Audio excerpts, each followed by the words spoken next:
অ' guys আমি যদি সৰু সৰু বাচ্চাবিলাকক ক'ব লাগে বোলে যে আমি কেনেকৈ পঢ়িছিলোঁ বা কেনেকৈ স্কুলত গৈছিলোঁ আমি নৰ্মেলি কৈ দিম বোলে যে ৰাতিপুৱা উঠিছিলোঁ পঢ়িছিলোঁ তাৰপিছত গা পা ধুই স্কুলত গৈছিলোঁ আকৌ স্কুলৰ পৰা আহিছিলোঁ কিন্তু এইখিনি কথাকে যদি আমাৰ নানা বা ককাহঁতে ক'ব লগা হয় সিহঁতে ক'ব ৰাতিপুৱা উঠি আমি গা ধুইছিলোঁ গা ধুই উঠি পেলাই স্কুলত যেতিয়া গৈছিলোঁ ডাঙৰ সাগৰ এটা আছিল তাৰপিছত নদী তিনিখন আছিল সাঁতুৰি সাঁতুৰি পাৰ হৈছিল পাৰ হৈ পেলাই সিহঁতে দুখন জংঘল বাছিল জংঘলৰ মাজেদি যাই থাকোঁতে দুটা তিনিটা বাঘৰ লগত সিহঁতে যুঁজ কৰিছিল বাঘকেইটা মাৰিছিল মাৰি পেলাই সিহঁতে স্কুলত গৈছিল পেলাই ৰাতি যেতিয়া পঢ়িব লাগে সিহঁতেও পঢ়াৰ পোহৰ নাথে সিহঁতে জোনাকী পৰুৱাৰ পোহৰত পঢ়ছিল তাৰপিছত আকাশত যেতিয়া ঢেৰকানি মাৰে সেই ঢেৰকানিৰ পোহৰত পঢ়ছিল কিন্তু মই এটা কথা জানিব বিচাৰোঁ অসমখনত ইমানটা নদী নাই যিমান এহেঁতৰ কাহিনীবিলাকত নদী আছে আৰু কোনখন গাঁৱৰ ওচৰে পাজৰে তিনিটা নদী থাকে আৰু সিহঁতে সদায় দিনত কিয় নপঢ়ে সদায় সিহঁতে ৰাতিলৈকে কিয় ৰখি থাকে বোলে যে ৰাতিয়ে পঢ়িম জোনাকী পৰুৱাৰ পোহৰ বৰ্তমান সময়ত একেবাৰে যদি ফিল্টাৰ নোহোৱা একেবাৰে যদি নিভাজ যদি কোনোবা মানুহ আছে নহয়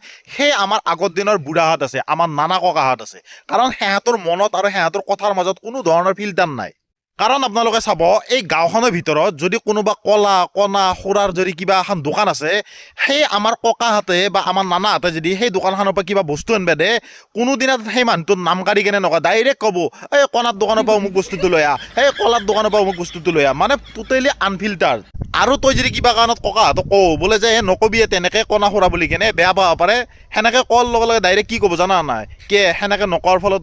কণাৰ পৰা দেখা পোৱা হ'ব নেকি কলাৰ পৰা শুনা পোৱা হ'ব নেকি